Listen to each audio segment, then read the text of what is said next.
En la cena familiar, mi hermano se burló de mí y gritó, «Parásita». Descarada. Mis padres simplemente permanecieron en silencio, de acuerdo.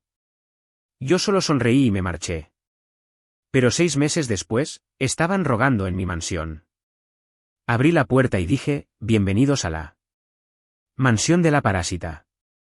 Lástima, hoy no hay caridad. Soy Fernanda Torres, tengo 30 años. Mi mundo se tambaleó en una cena familiar cuando la voz de mi hermano mayor cortó la charla, cargada de veneno, parásitos, descarados. Sus ojos escanearon mis vaqueros y mi camiseta, y su mueca de desprecio me atravesó más profundamente que cualquier palabra. Mis padres estaban sentados al otro lado de la mesa, su silencio un acuerdo a gritos, sus rostros petulantes cargados de juicio. Años de ser descartada como la hija inferior se me vinieron encima en ese momento. Pero no me inmuté. Sonreí, aparté mi silla y me fui, con su risa resonando a mis espaldas. Esa noche, algo se rompió dentro de mí. Estaba harta de ser su saco de boxeo. 6 meses después, aparecieron en las puertas de mi casa en San Pedro Garza García, con las voces temblorosas, rogando por mi ayuda. Mi hermano, antes arrogante, parecía pequeño, y mis padres ni siquiera podían mirarme a los ojos. Me apoyé en el marco de la puerta, con el corazón sereno, y dije, «Bienvenidos a la mansión de la parásita». Lástima, hoy no hay caridad. Sus rostros se descompusieron, pero no sentí nada. De la niña que ridiculizaron a la mujer que construyó un imperio en el que nunca creyeron, finalmente había convertido su desprecio en mi fortaleza. No se trataba solo de dinero, se trataba de dignidad, libertad y de reescribir mi propia historia. Si estuvieras en mi lugar, ¿los perdonarías o te alejarías para siempre? Deja tu respuesta en los comentarios. Años antes de esa cena, renuncié a mis sueños por Luis. A los 18 años, me encontraba en una encrucijada, sosteniendo una carta de aceptación de una prestigiosa escuela de arte, una beca completa, mi boleto a una vida de pintura y creación. Pero mis padres tenían otros planes. «No podemos permitirnos que ambos vayáis a la universidad», dijo mi madre, Marta, con voz plana y los ojos fijos en la mesa de la cocina. «El título de negocios de tu hermano es lo primero». Mi padre, Jorge, asintió, su silencio un pesado veredicto. Luis, 3 años mayor, era su niño de oro, aquel en quien depositaban sus esperanzas. Yo era solo la hermana menor de la que se esperaba que se hiciera a un lado. Y así lo hice. Rompí la carta, mi corazón haciéndose añicos con cada rasgón. En lugar de estudios de arte, tomé turnos en un restaurante, sirviendo café y fregando mostradores para cubrir la matrícula de Luis. Cada cheque de pago que enviaba a casa se sentía como un pedazo de mí misma que se desvanecía. Mis padres nunca preguntaron cómo me las arreglaba, nunca notaron las bolsas bajo mis ojos ni los pinceles acumulando polvo en mi habitación. «Luis nos va a enorgullecer», decía mi madre, con una amplia sonrisa mientras me mostraba sus notas. Mi padre le daba una palmada en la espalda a Luis, presumiendo de su futuro director ejecutivo. Yo asentía, tragándome el dolor, diciéndome que era por la familia. Luis lo absorbía todo. Entraba pavoneándose en nuestra casa, lanzaba las llaves del coche sobre el mostrador, hablando de sus grandes planes, empresas emergentes, inversiones, éxito. «Deberías conseguir un trabajo de verdad, Fernanda», decía, sonriendo con suficiencia como si mis turnos en el restaurante fueran un pasatiempo. Ni una sola vez me dio las gracias. Ni una sola vez preguntó a qué había renunciado. Mis padres tampoco. Para ellos, yo era la responsable, la que cargaba con las facturas mientras Luis perseguía la gloria. Deber familiar, lo llamaba mi madre, sus palabras afiladas como una cuchilla. Me quedaba despierta por la noche, mirando al techo, mis sueños de la escuela de arte desvaneciéndose como viejos bocetos. La grasa del restaurante se adhería a mi piel, un recordatorio constante de lo que había perdido. Pero su desdén encendió un fuego en mí. La arrogancia de Luis, el favoritismo ciego de mis padres. Dolía, pero también agudizaba mi determinación. Empecé a ahorrar, no solo para ellos, sino para mí misma. Tomaba clases nocturnas cuando podía, estudiando a escondidas libros sobre negocios y tecnología entre turnos. No iba a seguir siendo su felpudo para siempre. Una tarde, después de un doble turno, encontré a Luis en casa, tumbado en el sofá, presumiendo de su última idea de negocio. No lo entenderías, dijo, apartándome con un gesto cuando le hice una pregunta. Mi madre se rió como si mi curiosidad fuera una broma. Mi padre ni siquiera levantó la vista de su periódico. Me quedé allí, con las manos todavía oliendo a aceite de freidora, y sentí que algo cambiaba. Sus palabras, su desprecio, ya no eran solo heridas. Eran combustible. Empecé a ver a Luis por lo que era, engreído, desagradecido, ciego a mis sacrificios. Mis padres no eran mucho mejores, sus elogios hacia el único constante que ahogaba mi existencia. Había renunciado a mi futuro por un hermano que se burlaba de mí y por unos padres que me veían como una obligación. Pero no había terminado. En el fondo, sabía que podía construir algo propio, algo que no pudieran ignorar. Empecé a esbozar planes, no para pinturas, sino para un futuro en el que me mantendría erguida, donde sus voces no me definirían. Los años pasaron. Trabajé. Ahorré. Aprendí. Luis se graduó, lanzó su empresa emergente y se deleitó con el orgullo de mis padres. Yo seguía siendo la que pasaba desapercibida, la que le ayudaba. Pero cada turno de noche, cada peso que no enviaba a casa, era un paso hacia mi escape. No solo estaba sobreviviendo, estaba construyendo. Y aunque el dolor de su desprecio nunca se desvaneció por completo, me empujó con más fuerza. Se lo demostraría, no con palabras, sino con lo que podía llegar a ser. Los años de ser ignorada y de sacrificarme en vano habían forjado en mí una feroz determinación. Si solo me veían como una sombra, entonces crearía una luz propia. En lugar de eso, vertí cada gramo de energía en construir algo que fuera solo mío, una empresa emergente para cambiar vidas. Mi idea era simple pero audaz, una plataforma de aprendizaje en línea para estudiantes de comunidades desfavorecidas, chicos que no podían permitirse tutores o escuelas caras. Quería darles una oportunidad, la que yo nunca tuve. Empecé en un apartamento diminuto, con un escritorio que era una mesa plegable cubierta de manchas de café. Las noches largas se confundían con las madrugadas mientras esbozaba esquemas, codificaba prototipos y escribía propuestas. Mis manos temblaron la primera vez que probé la plataforma, una aplicación básica con lecciones de matemáticas y lectura para estudiantes de secundaria. Se colgó 2 veces, pero seguí adelante, corrigiendo errores hasta el amanecer. No era una genio de la tecnología, solo era terca. Cada error me enseñaba algo nuevo. Cada fracaso me impulsaba a intentarlo de nuevo. Tomé cursos en línea para llenar los vacíos en mi conocimiento, programación, diseño de usuario, estrategia empresarial. Dormir se convirtió en un lujo. Vivía de fideos instantáneos y determinación. Contacté a profesores, organizaciones sin ánimo de lucro, a cualquiera que quisiera escuchar. La mayoría me ignoró, pero algunos vieron potencial. Un centro comunitario local me permitió probar mi plataforma con sus estudiantes. La primera vez que un chico me envió un mensaje diciendo, aprobé mi examen de álgebra gracias a ti, lloré. No de tristeza, sino porque sabía que tenía algo real entre manos. Empecé a presentar mi idea a inversores, con la voz firme a pesar de las palmas sudorosas. Los rechazos se acumularon, docenas de no de capitalistas de riesgo que no veían el valor en enseñar a chicos que no podían pagar. Pero seguí adelante, perfeccionando mi propuesta, mostrando datos de mis primeros usuarios. A los 6 meses, llegó mi oportunidad, una reunión con una firma de capital de riesgo en Monterrey. Entré con un ordenador portátil y un sueño. Salí con un apretón de manos y la promesa de 18 millones de pesos en financiamiento inicial. Ese momento fue como estar en la cima de una montaña, con el mundo abierto de par en par.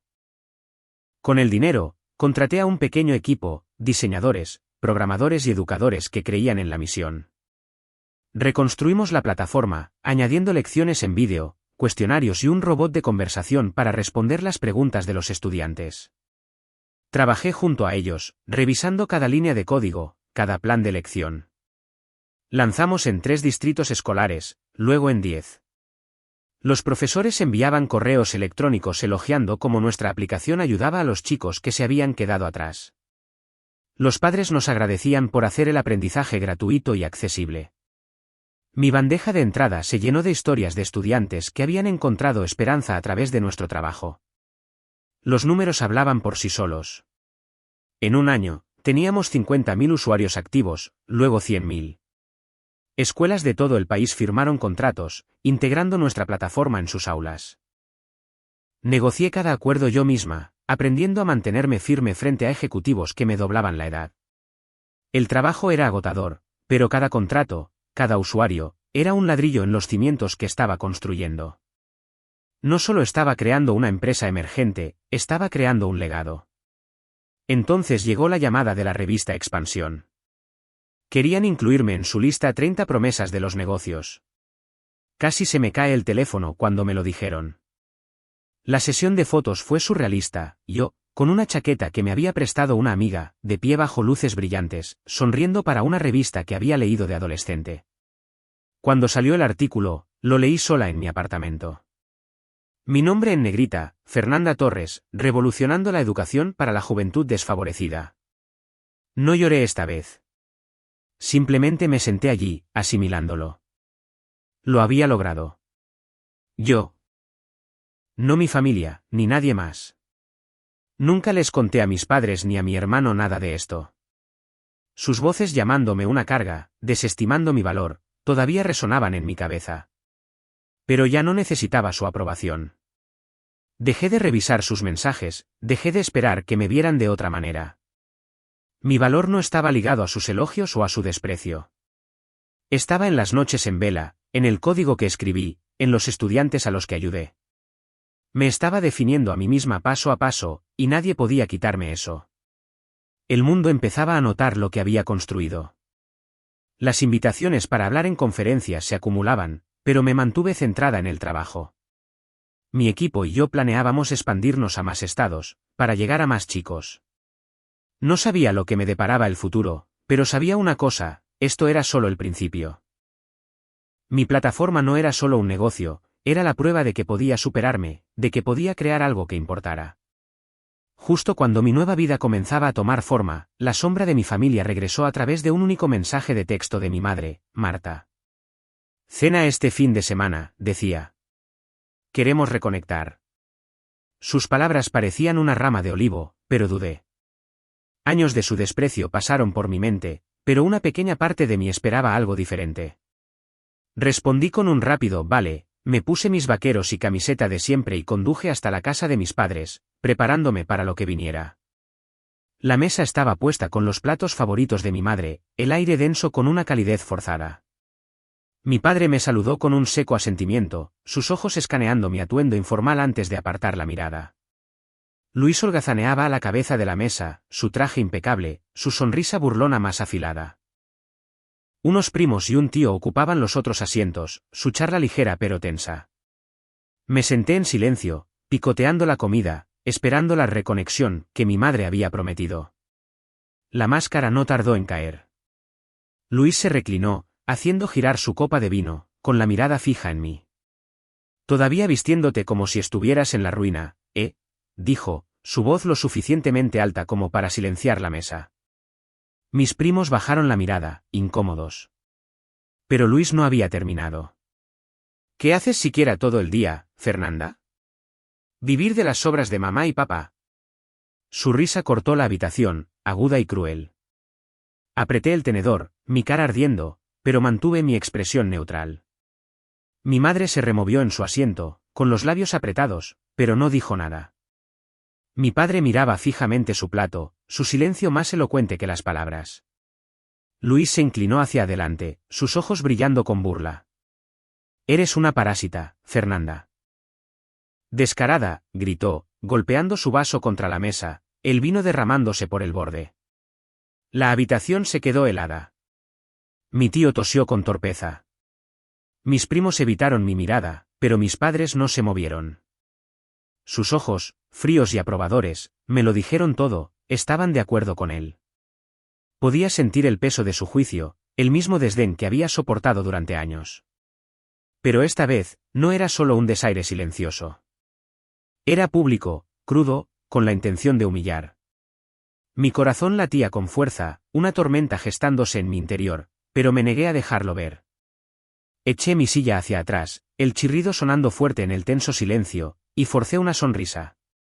Disfrutad de la cena, dije, mi voz firme a pesar del fuego en mi pecho. Cogí mis llaves y salí, sus susurros siguiéndome. En mi coche, agarré el volante, mis nudillos blancos. Las palabras de Luis resonaban parásita, descarada cada sílaba una cuchilla. El silencio de mis padres dolió más, su negativa a defenderme una traición más profunda que cualquier insulto. Había pasado años dándoles todo, y así era como me veían. La ira que había enterrado durante tanto tiempo surgió, ardiente e imparable. Ya no era la chica ingenua que había hecho trizas sus sueños por ellos. Había construido algo que no podían tocar, y no iba a permitir que su desprecio me definiera. Mientras me alejaba, mi mente corría a toda velocidad, la arrogancia de Luis, la complicidad de mis padres. Creían que me conocían. Creían que no era nada. Pero yo sabía la verdad. Había creado una plataforma que cambiaba vidas, conseguido millones en financiación y obtenido un reconocimiento que no podían imaginar. No merecían saberlo, todavía no. Pero sus palabras encendieron una mecha. No iba a permanecer en silencio para siempre. Esta cena no era el final, era la chispa. Les demostraría quién era la verdadera parásita, no con discusiones, sino con acciones que no podrían ignorar. A la mañana siguiente, me senté en el despacho de mi casa, mi determinación como el acero. Abrí mi ordenador portátil, mis dedos firmes mientras consultaba los registros bancarios. Entré en mi aplicación bancaria y congelé todos los pagos a sus cuentas. Mi contable recibió una llamada a continuación, con instrucciones claras de bloquear cualquier transferencia futura. Mi teléfono vibró con un mensaje de Marta. ¿Puedes ayudar con la factura de la luz este mes? Solo un poco. Me quedé mirando las palabras, con la mandíbula apretada, y luego borré el mensaje. Durante años, había sido su muleta financiera, rescatándolos mientras elogiaban a Luis y me despreciaban a mí. Se acabó. Cortarles el grifo fue como reclamar un trozo de mí misma, un peso que se levantaba de mis hombros. 3 días después, Luis llamó. Lo ignoré, esperando otra pulla. Pero lo que vino fue peor. Había rebuscado en los registros bancarios y descubierto la verdad. Años atrás, yo había invertido anónimamente 900.000 pesos en su empresa emergente cuando solo era una idea inestable. Lo había hecho a través de un fondo de terceros, sin querer ni sus gracias ni su aprobación. Había creído en su sueño una vez, a pesar de su arrogancia. Pero en lugar de gratitud, Luis recurrió a Twitter, su publicación una mentira despiadada. Fernanda Torres, mi supuesta hermana, es una parásita egoísta que está destruyendo a nuestra familia. Acumula su dinero y nos da la espalda. La publicación acumuló cientos de retweets y miles de visualizaciones, sus seguidores sumándose con veneno. Mocosa desagradecida, escribió uno. Destructora de familias, dijo otro. Mi teléfono vibraba sin cesar mientras desconocidos me etiquetaban, sus palabras afiladas pero huecas. Revisé el hilo, mi pulso firme a pesar de la punzada. La traición de Luis no era nueva. Simplemente era más ruidosa ahora, esparcida por las redes sociales para que todos la vieran. Había tomado mi inversión, mi sacrificio, y lo había convertido en una narrativa que me pintaba como la villana. Su audacia no me sorprendió, me dio más fuerza. No iba a permitir que sus mentiras me definieran. Cogí el teléfono y llamé a Regina Campos, mi mejor amiga y una abogada con un don para abrirse paso en el caos. Regina, dije, mi voz tranquila pero con un filo de fuego, necesito que me ayudes a enterrar esto. Se acabó el ser amable. La respuesta de Regina fue inmediata. Dámelo todo, cada recibo, cada extracto bancario, cada acuerdo de préstamo. Construiremos un caso que no podrán esquivar. Pasé los 2 días siguientes sacando registros de mis archivos. Había correos electrónicos de Jorge prometiendo devolver un préstamo de 125.000 pesos para la remodelación de su cocina, nunca tocado. Los mensajes de Marta, rogando 35.000 pesos para gastos inesperados, permanecían sin respuesta en mi bandeja de entrada. La inversión en la empresa emergente de Luis también estaba allí, documentada a través de los registros de transacciones del fondo. Claro como el agua, el total era asombroso, más de 2.700.000 pesos vertidos en sus vidas, dinero que había ganado con noches en vela y trabajo incesante. Regina revisó los archivos en una videollamada, sus ojos entrecerrándose mientras escaneaba cada página. Esto es irrefutable, Fernanda, dijo. No tienen por dónde agarrarse. Le pedí a Regina que lo compilara en un dossier. Cada peso contabilizado, cada promesa rota al descubierto. No estaba segura de cuándo los confrontaría, pero quería tener la verdad lista. Innegable. La publicación de Luis en Twitter seguía difundiéndose, sus seguidores amplificando sus mentiras. Algunos incluso etiquetaban la cuenta de mi empresa, intentando manchar mi reputación. No respondí en línea. Ese no era mi estilo. Mi campo de batalla eran los hechos, no las etiquetas. Pasé horas con Regina, elaborando estrategias con un café, planeando cómo presentar las pruebas cuando llegara el momento. No solo queremos que se echen atrás, dijo Regina, con voz cortante. Queremos que se atraganten con sus propias palabras. Mientras organizaba los últimos documentos, una tranquila confianza se apoderó de mí. Luis pensaba que podía reunir a una multitud en mi contra, pero había calculado mal. Su empresa emergente, construida en parte con mi inversión, se tambaleaba. Había visto las señales en los informes del sector, aunque me lo guardé para mí. Jorge y Marta, dependientes de mis ayudas, no tenían ni idea de lo que se avecinaba. Había pasado años sosteniéndolos, solo para ser vilipendiada.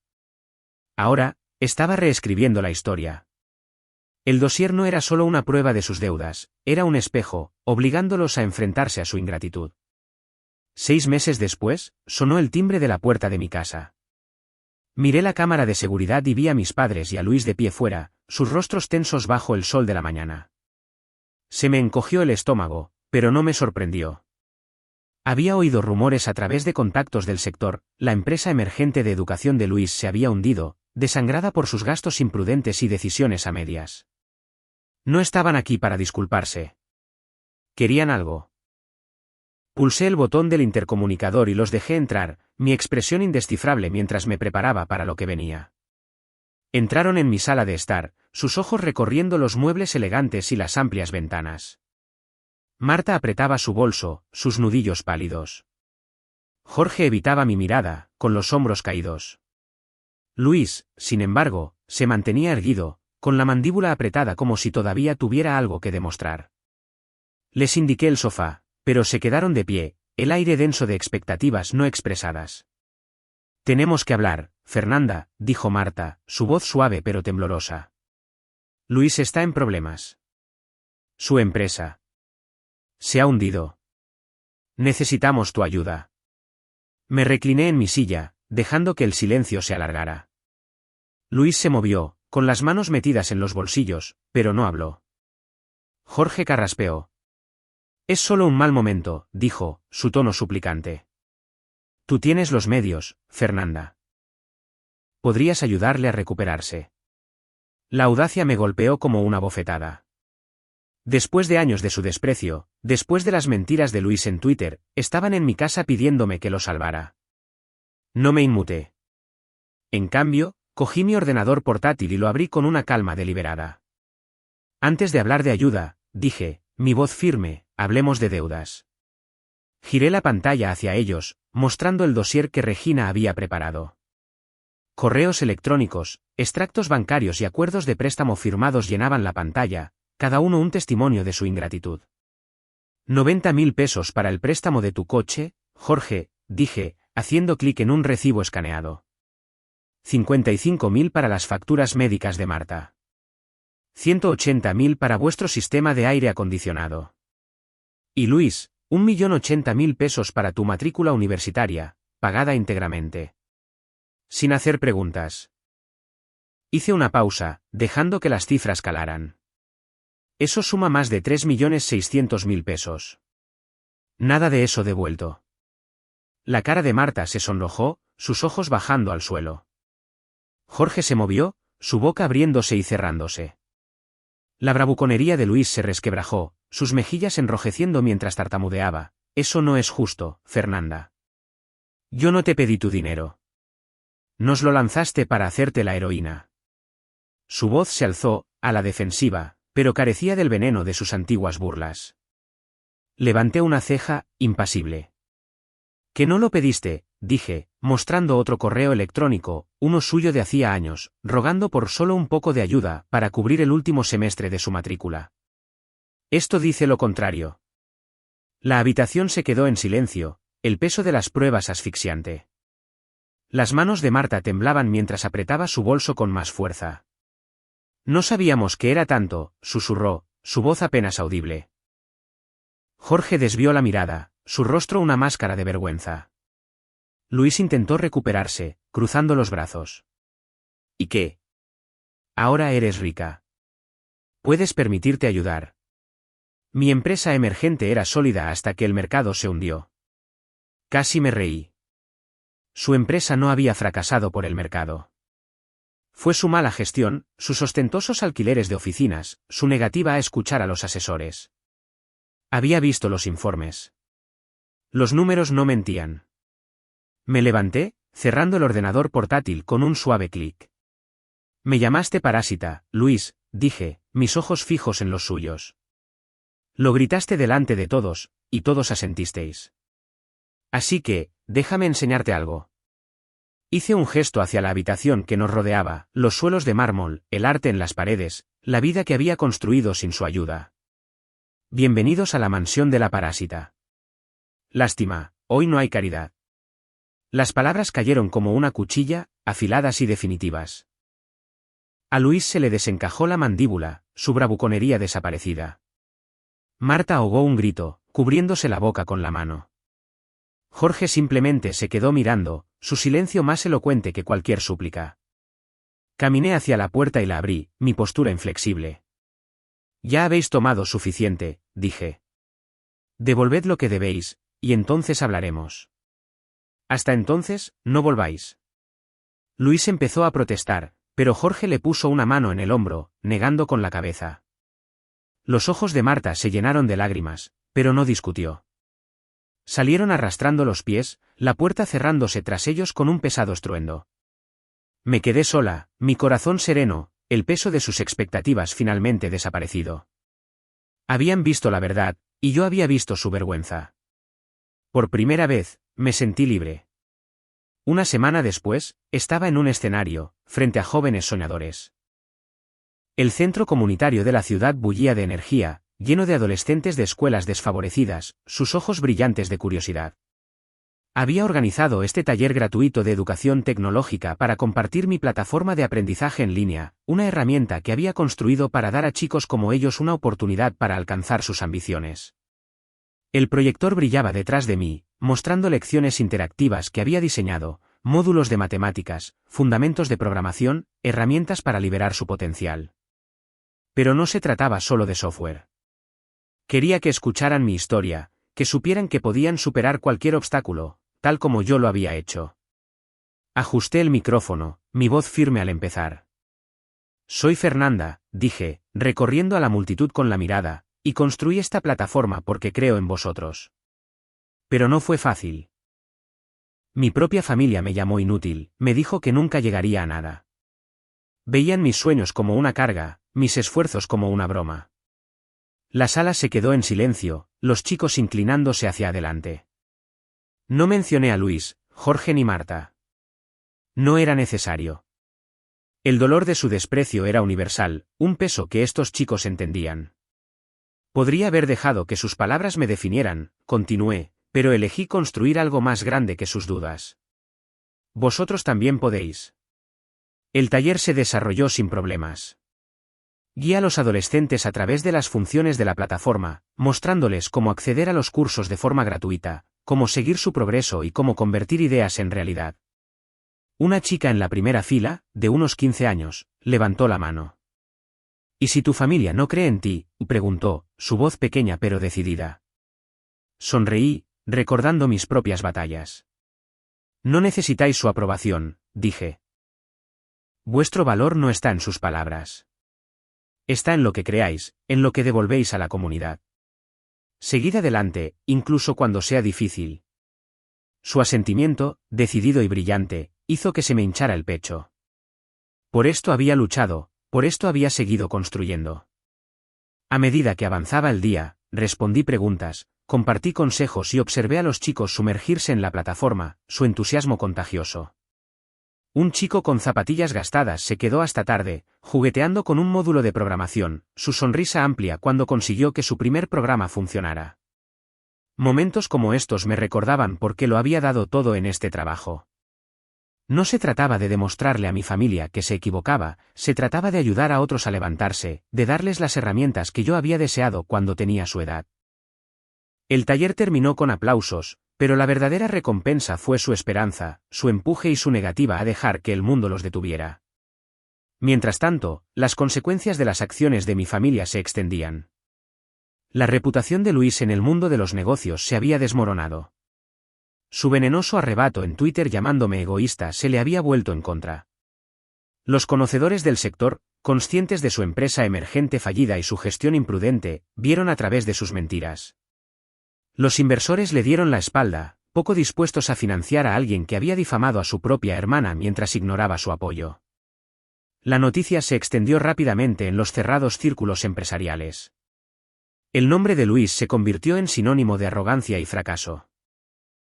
No pudo conseguir ni una sola reunión, sus deudas acumulándose, su imagen antes brillante reducida a susurros de bancarrota. Jorge se enfrentó a sus propias consecuencias. Sus lazos con Luis, su niño de oro, empañaron su prestigio. Un acuerdo inmobiliario local que había estado persiguiendo se vino abajo cuando los socios se enteraron del colapso de su hijo y de su papel en permitirlo. Los colegas que antes lo respetaban ahora mantenían las distancias, su confianza erosionada por su favoritismo ciego. Marta también pagó un precio. Su círculo social, antes vibrante con clubes de lectura y almuerzos benéficos, se redujo a medida que las amigas se distanciaban. Habían oído hablar de su parcialidad, de su disposición a dejar que Luis me vilipendiara mientras ella permanecía en silencio. Su vergüenza era una prisión silenciosa, sus días marcados por miradas incómodas y llamadas sin respuesta. Me enteré de sus dificultades a través de conocidos comunes, en breves menciones de pasada. No sentí ninguna satisfacción, solo una calma certeza. Les había dado años de oportunidades, dinero y apoyo, solo para encontrarme con desprecio. Ahora se enfrentaban a los restos de sus decisiones mientras yo me mantenía más fuerte que nunca. Los había eliminado por completo. Sin llamadas, sin mensajes, sin lazos persistentes. Mi teléfono ya no vibraba con sus peticiones. Mi atención estaba en mi trabajo, mi plataforma y la comunidad que estaba construyendo. Mi ciudad se convirtió en mi lienzo, un lugar donde podía inspirar, no solo sobrevivir. Al concluir el taller, me quedé en el podio, mirando los rostros jóvenes. Vuestro valor no se define por las palabras de otros, dije, mi voz clara y firme, sino por lo que construís y lo que devolvéis a la comunidad. Las palabras quedaron suspendidas en el aire, una promesa que yo había cumplido. Los chicos aplaudieron, su energía una chispa para el futuro. Bajé del escenario, con el corazón lleno, sabiendo que había convertido el dolor en propósito. El rechazo de mi familia había sido un fuego, pero yo había forjado algo inquebrantable a partir de él. Este era mi legado, no sus dudas, sino las vidas que había tocado, los futuros que había ayudado a forjar. Gracias por ver este vídeo. No olvides darle me gusta y suscribirte al canal de Secretos Revelados para no perderte las últimas historias emocionantes.